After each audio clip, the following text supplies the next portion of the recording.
नमस्कार। BCom part द्वितीय के विद्यार्थियों का एक बार पुनः स्वागत है। कॉर्पोरेट अकाउंटिंग में आज हम अग्रिम प्राप्त मांगे कॉल्स इन एडवांस के बारे में अध्ययन करेंगे। प्रिय विद्यार्थियों, जैसा कि आप जानते हैं कि कंपनियां अपने अंशों का भुगतान किस्तों में मांगती हैं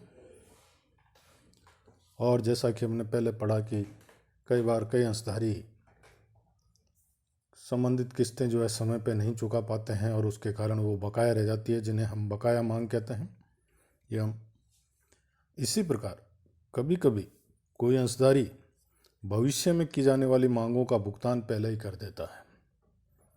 कई बार ऐसा भी होता है कि अंशधारी जो है उससे आगे मांगी जाने वाली राशियां वो पहले ही भुगतान कर देता है। तो इस प्रकार जो प्राप्त राशियां का भुगतान मांग देय होने के पहले ही कर देने के कारण इन्हें अग्रिम प्राप्त मांगे कॉल्स इन एडवांस कहा जाता है।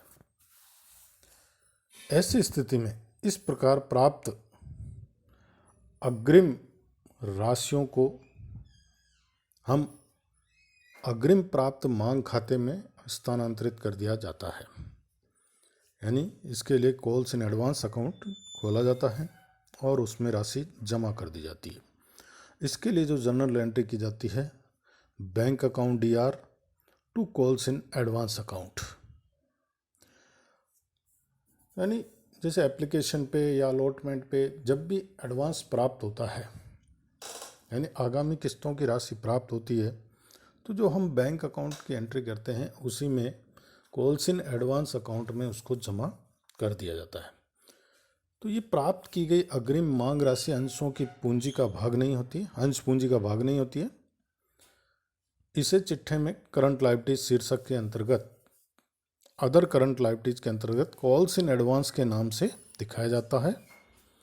दूसरी बात, ऐसी राशि के ऊपर लाभांश नहीं दिया जाता है अगर ऐसा कुछ हो तो, और यदि अंतर नियमों में इस प्रकार की व्यवस्था हो तो अग्रिम प्राप्त राशियों पर ब्याज दिया जा सकता है।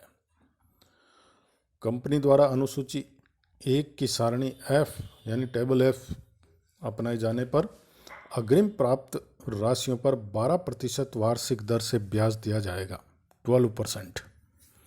जिन भावी मांगों के संबंध में अग्रिम राशि प्राप्त हो चुकी है, भविष्य में उन मांगों के देय होने पर इस राशि का समायोजन कर दिया जाता है।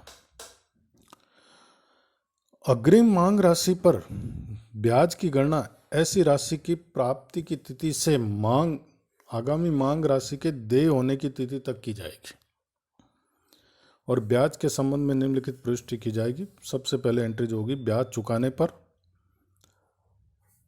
चूंकि यह एक कंपनी के लिए हानि है तो इसे हम डेबिट होगा, यानी ब्याज चुकाने पर जो एंट्री होगी, interest on calls in advance account DR to bank account, ब्याज चुकाने पर interest paid on calls in advance.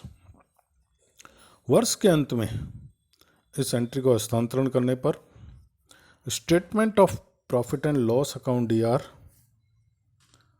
To interest on calls in advance account, यानी उक्त ब्याज को हम लाभानी में विवरण के अंतर्गत जो है स्थानांतरित करेंगे।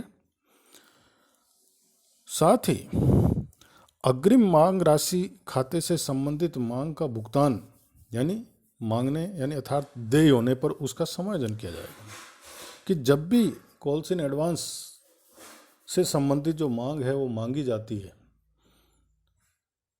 तो ड्यू होने के एंट्री के साथ ही उसके तुरंत पश्चात जो है यह जनरल प्रविष्टि यानी जो एडवांस में राशि प्राप्त हो चुकी है उसका समायोजन किया जाएगा। तो जिन भावी मांगों के संबंध में अग्रिम राशि प्राप्त हो चुकी है, भविष्य में जबकि उनका भुगतान मांगा जाता है, तब संबंधित मांग के लिए पहले से प्राप्त की गई राशि से देय मांग की पूर्ति कर ली जाती है और इसके लिए जो जनरल प्रविष्टि की जाती है, यानी उपयुक्त समायोजन के लिए जनरल प्रविष्टि की जाती है, जैसा कि हमने पहले देखा कि जो एडवांस राशि प्राप्त हुई है उसको अपन ने कॉल्स इन एडवांस अकाउंट में जमा किया था, तो अब वापस हम कॉल्स इन एडवांस अकाउंट को डेबिट करेंगे। एंट्री होगी calls in advance account debit to share call, यानी जो भी फर्स्ट कॉल सेकंड कॉल जिसका भी हमें एडवांस प्राप्त हुआ था उसका नाम यहाँ पे लिखा जाएगा। कई जैसे एप्लीकेशन के साथ ही सारी राशि चुका देते हैं, तो इसका मतलब अलॉटमेंट की राशि उसने चुका दी, फर्स्ट कॉल की राशि चुका दी, सेकंड कॉल की राशि चुका दी। तो जैसे जैसे ये कॉल्स ड्यू होंगी उसी समय कॉल्स इन एडवांस को डेबिट करते हुए उस कॉल से संबंधित खाते को क्रेडिट किया जाएगा। ये समायोजन जो है हर बार किया जाएगा जिसके लिए भी कॉल्स इन एडवांस, जिस मांग के लिए कॉल्स इन एडवांस यानी अग्रिम राशि प्राप्त हो चुकी है। तो यानी ये कॉल्स इन एडवांस के बारे में भी हम जो है ध्यान रखेंगे। ब्याज की गणना यानी ऐसी राशि की प्राप्ति तिथि, यानी जिस तारीख को हमें एडवांस प्राप्त हुआ उस तारीख से लेकर के, उस तिथि से लेकर के आगामी मांग राशि के देय होने की तिथि, ड्यू होने की तिथि तक जो समय अवधि होगी उसके लिए ब्याज की गणना की जाएगी। इसके साथ ही एक और पॉइंट आज हम लेते हैं कि अंशों का प्रीमियम पे निर्गमन। जैसा कि अपन ने पिछले एक वीडियो में हमने देखा कि अंश सममूल्य पे निर्गमित किए जा सकते हैं, प्रीमियम पे किए जा सकते हैं, और कंपनी अधिनियम 2013 लागू होने के बाद तो बट्टे पे निर्गमन पर प्रतिबंध है। तो हम अंशों पे प्रीमियम पे निर्गमन के बारे में भी जो है थोड़ी सी जानकारी या अध्ययन हम कर लेते हैं। यानी यदि कोई कंपनी अपने अंशों का निर्गमन अंकित मूल्य से अधिक मूल्य पर करती है तो अंशों के ऐसे निर्गमन को अंशों का प्रीमियम पर या अधिमूल्य पर निर्गमन करना कहते हैं। यानी issue of shares at premium, 100 रुपये मूल्य का एक अंकित मूल्य का शेयर्स है और उसको 100 रुपये से अधिक में अगर कंपनी निर्गमन करती है, 105 में, 110 में, 115 में, जितना भी अधिक मूल्य निर्गमन करते हैं, तो अंकित मूल्य घटाने के पश्चात जो आता है वो प्रीमियम आता है। प्रीमियम की राशि के लिए सिक्योरिटी प्रीमियम अकाउंट खोला जाता है और उसमें जमा किया जाता है।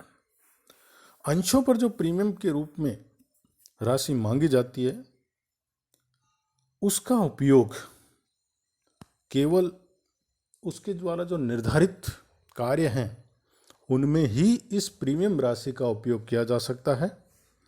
तो यानी कंपनी अधिनियम धारा 2013 के अनुसार अंशों पर प्राप्त प्रीमियम की राशि केवल निम्नलिखित कार्य जो है इनके लिए ही उपयोग में लाई जा सकती है।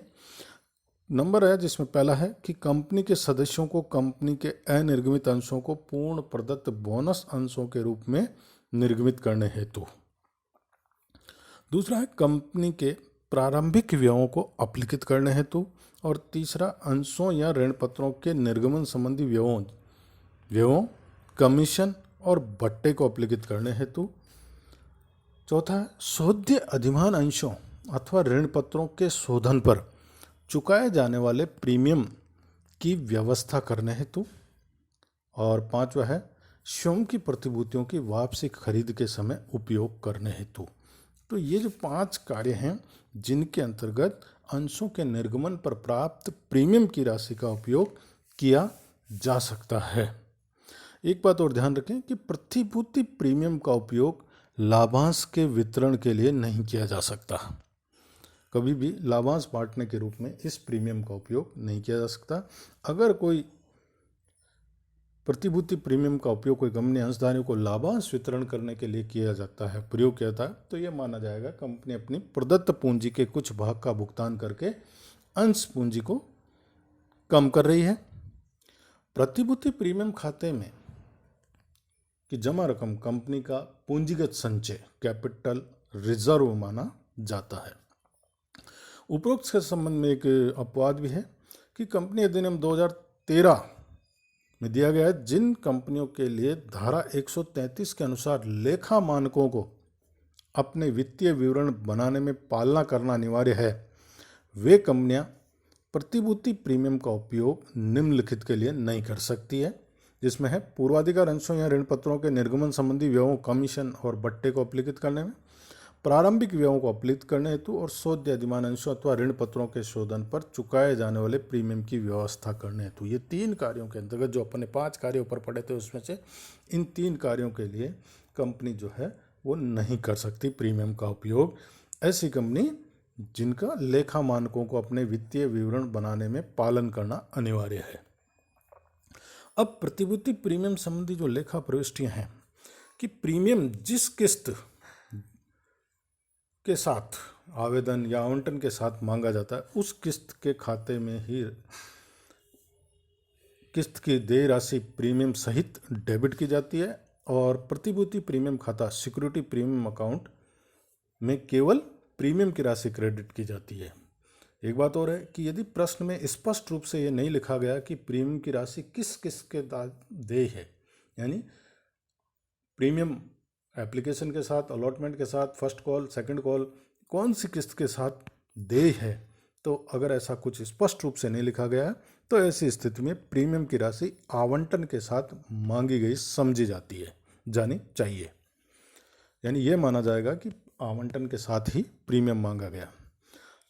चिट्ठे में जैसा हम जानते हैं कि प्रतिभूति प्रीमियम जो है एक खाता जो है पूंजीगत संचय माना जाता है इसको, और इसको हम चिट्ठे के रिजर्व एंड सरप्लस शीर्षक के अंतर्गत दिखाया जाता है सिक्योरिटी प्रीमियम के अकाउंट के नाम से। यदि प्रीमियम की राशि का उपयोग उपयुक्त वर्णित कार्यों में से किसी कार्य के लिए अगर किया जाता है तो ऐसे उपयोग का ब्यौरा चिट्ठे में अवश्य देना चाहिए, और जो उपयोग की गई राशि है साधारणतया कोष्ठक के रूप में दिखाई जाती है। तो ध्यान रखें, प्रतिभूति प्रीमियम का उपयोग इनके द्वारा जो निर्धारित कार्य बताए गए हैं उन्हीं में इसका उपयोग किया जा सकता है। दूसरा, इसका लेखा जब भी ये प्राप्त होती है, जिस किस्त के साथ प्राप्त होता है उसी किस्त में इसको डेबिट कर दिया जाता है और सिक्योरिटी प्रीमियम खाते को क्रेडिट कर दिया जाता है। चिट्ठे में लायबिलिटी साइड में संचय और आदि के रिजर्व एंड सरप्लस शीर्षक के अंतर्गत इसको दर्शाया जाता है। तो यह है प्रतिभूति प्रीमियम पर अंशों का प्रीमियम पर निर्गमन। धन्यवाद।